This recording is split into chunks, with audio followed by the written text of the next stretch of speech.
दोस्तों, सफलता आपका परिचय दुनिया को करवाती है और असफलता आपको दुनिया का परिचय करवाती है। नमस्कार, मैं हूं रामराज। स्वागत है आप सभी का हमारे इस YouTube चैनल पर।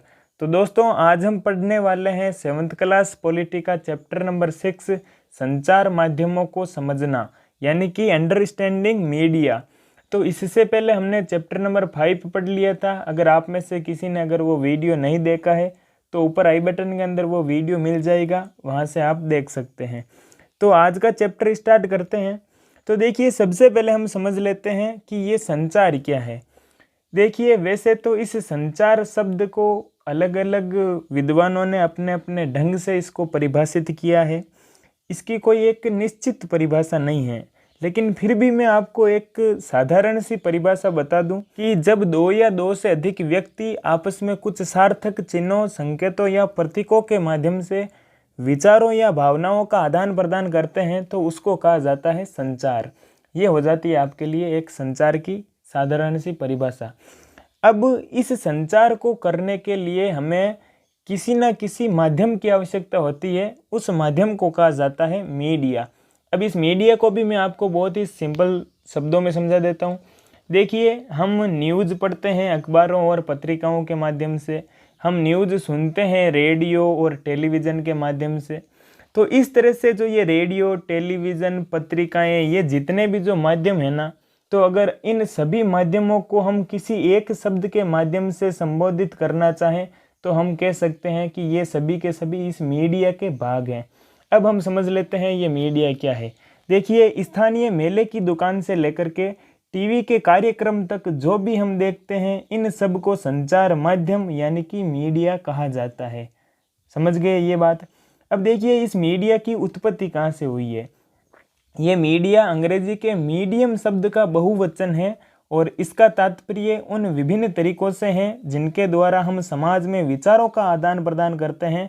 मीडियम का अर्थ होता है माध्यम, क्योंकि मीडिया का संदर्भ संचार माध्यमों से है, इसलिए हर चीज़ जैसे कि फ़ोन पर बात करने से लेकर के टीवी पर शाम के हम समाचार सुनते हैं, उन सब को कहा जाता है मीडिया। तो यहाँ तक आप समझ गए। ये बहुत सिंपल सी चीज़ है, ज़्यादा यहाँ पर एक्सप्लेन करने की ज़रूरत ही नहीं होगी आपको। उसके बाद देखिए, ये बात आ रही है कि टीवी, रेडियो और अखबार संचार माध्यमों के ऐसे रूप हैं जिनकी पहुँच लाखों लोगों तक है, देश और विदेश के जन समूह तक, इसलिए इन्हें जन संचार माध्यम यानी कि मास मीडिया कहा जाता है। मीडिया क्या है ये तो आप समझ चुके हैं, लेकिन मास मीडिया क्या है। देखिए, संचार के वे माध्यम जिनकी पहुंच लाखों लोगों तक हो। ठीक है, एक क्षण में अगर देखिए कहीं पर भी लाइव टेलीकास्ट होता है और टीवी में न्यूज़ चैनल के माध्यम से कोई न्यूज़ पहुंचाई जाती है तो वो चीज़ लाखों लोगों तक पहुंचती है। तो जन संचार के वे माध्यम होते हैं, उन माध्यमों को कहा जाता है मास मीडिया। ये भी आप समझ गए। अब देखिए, इन संचार माध्यमों के संदर्भ में 2-3 पॉइंट आ रहे हैं आपके समक्ष, जिनको केवल और केवल समझने के दृष्टिकोण से आपको ध्यान रखना है, जिन्हें हम यहाँ डिस्कस कर लेते हैं। पहला पॉइंट तो ये आ रहा है कि जो संचार माध्यमों से हमें जो जानकारी मिलती है वो जानकारी एक संतुलित जानकारी होनी चाहिए। संतुलित जानकारी, जैसे हम एग्जाम्पल ले लेते हैं किसी न्यूज़ चैनल का, जैसे टेलीविज़न के अंदर हम जो न्यूज़ सुनते हैं और वो किसी टॉपिक पर हमें न्यूज़ बता रहा है, तो क्या होता है, बहुत से एक न्यूज़ चैनल तो ऐसा है जो उस विषय के पक्ष में बहुत ज़्यादा बातें बता रहा है, तो वहीं जो दूसरा चैनल है उसके विपक्ष में बातें बता रहा है। तो ऐसे में जो जानकारी हमें मिलती है ना, वो जानकारी एक संतुलित जानकारी नहीं होती है। इसलिए कहते हैं कि जो ये संचार के माध्यम है, इनसे जो हमें जानकारी मिलती है वो एक संतुलित जानकारी मिलनी चाहिए, यानी कि उसके पक्ष के बारे में भी बात हो, उसके विपक्ष के बारे में भी बात हो। तो ये अगर दोनों बिंदुओं को लेकर के एक तालमेल के रूप में हमें अगर कोई न्यूज़ या जानकारी दी जाएगी तो उस जानकारी को कहते हैं संतुलित जानकारी। लेकिन अगर किसी विषय पर अगर संतुलित जानकारी नहीं प्राप्त होती है तो ऐसे में क्या होता है, हम अपना खुद का एक पॉइंट नहीं रख सकते हैं। लेकिन अगर हमें किसी विषय का पक्ष और विपक्ष दोनों पता हो तो हम अपना खुद का ओवरव्यू पॉइंट क्या है वो हम रख सकते हैं उस विषय के संदर्भ में। उसके बाद अगला पॉइंट आ रहा है संचार माध्यम और लोकतंत्र। इनका देखिए बहुत गहरा संबंध है। जैसे हमारा भारत एक लोकतांत्रिक देश है, तो हमारी लोकतांत्रिक सरकार के द्वारा जो भी कार्य किए जाते हैं उन सारे के सारे कार्यों की जानकारी हमें कहाँ से मिलती है, मीडिया के माध्यम से ही मिलती है। कहीं रेडियो से, टेलीविज़न से, अखबारों से, कि हमारी सरकार क्या कर रही है, क्या नीतियाँ बना रही है। तो ये जानकारी हमें कहाँ से मिलती है? इन्हीं माध्यमों से मिलती है। और मीडिया के संदर्भ में तो ये भी कहा जाता है कि लोकतंत्र का चतुर्थ आधार स्तंभ कहा जाता है इस मीडिया को।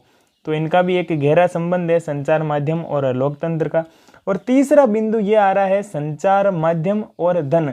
देखिए, कई बार ऐसा हो जाता है कि बहुत से टीवी चैनल ऐसे होते हैं जो किसी एक पॉलिटिकल पार्टी अगर उनको कुछ पैसे वगैरह खिला दे, तो उसमें ऐसे में क्या होता है, वो उस पार्टी के पक्ष में जो अच्छी बातें होती है उस पार्टी की, वो बातें तो आपको जनता के समक्ष प्रस्तुत करेंगे, और जो उनके विपक्ष की बातें होती है उनको वो बहुत कम प्रस्तुत करते हैं।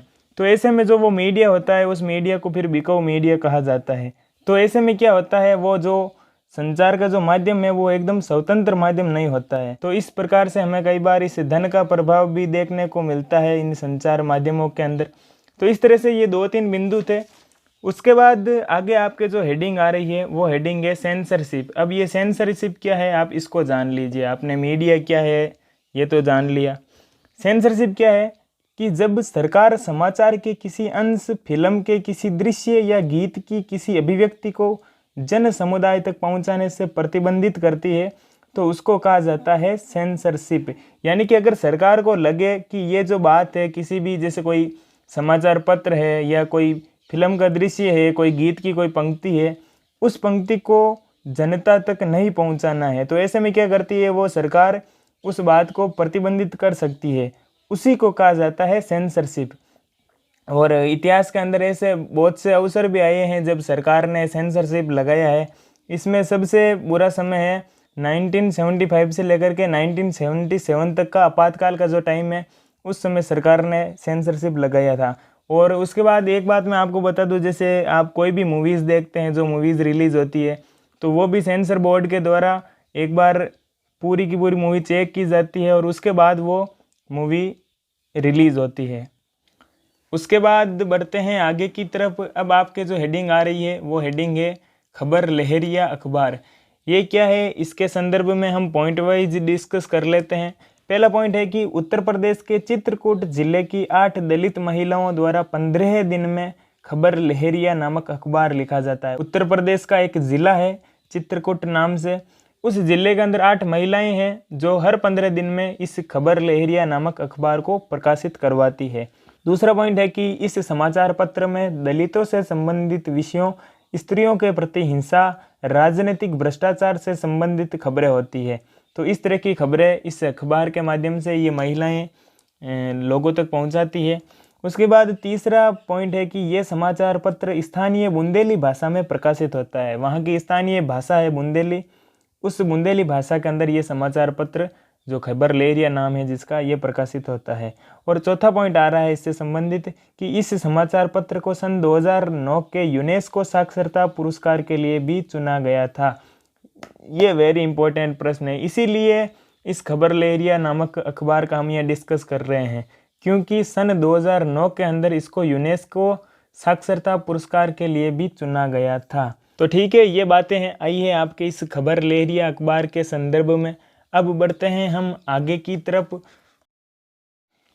इसके बाद आपके अंतिम हेडिंग आ रही है इस चैप्टर की, तो वो है सार्वजनिक विरोध। इसमें विशाल संख्या में लोग एकजुट होकर किसी विषय पर खुले रूप में अपना विरोध प्रकट करते हैं। ये प्राय रैली आयोजन, हस्ताक्षर अभियान तथा सड़कों को अवरुद्ध करके किया जाता है। यानी कि अगर जनता किसी विषय को लेकर के असंतुष्ट है तो ऐसे में वो अपनी मांगों को मनवाने के लिए जनता क्या करती है, हस्ताक्षर अभियान के माध्यम से या कहीं पर धरने दे करके या सड़कों को अवरुद्ध करके अपनी बातों को सरकार तक पहुंचाने के लिए, सरकार पर दबाव बनाने के लिए क्या करती है, सार्वजनिक विरोध करती है, खुले तौर पर विरोध करती है। तो उसी को सार्वजनिक विरोध कहा गया है।